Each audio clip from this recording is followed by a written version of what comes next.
Hey everyone, welcome back to my channel. I hope you all are doing great. And in today's video, we are going to make paneer pakora. It's a super quick thing to make and you can serve this as an evening snack or even as a starter. So let's begin with the process. Here I have a pack of half a kg of paneer and I will be taking around half of this, which is about 250 grams. We need to roughly chop these pieces. You can cut them in whatever size or shape you feel like.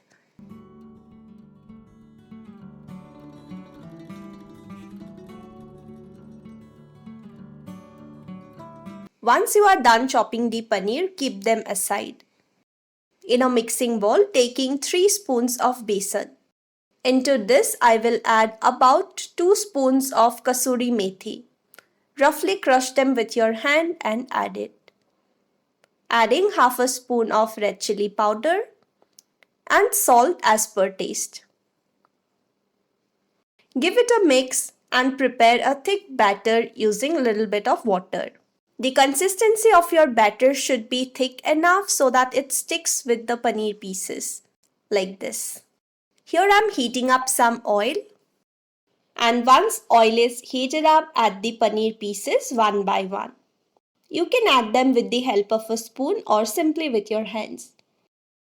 Once they are nicely cooked from one side and turns golden brown, turn sides. I'm frying them in low to medium flame and it took about 7-8 minutes for them to nicely get cooked. Once they are nicely fried and turns golden brown, drain out the excess oil and keep it aside.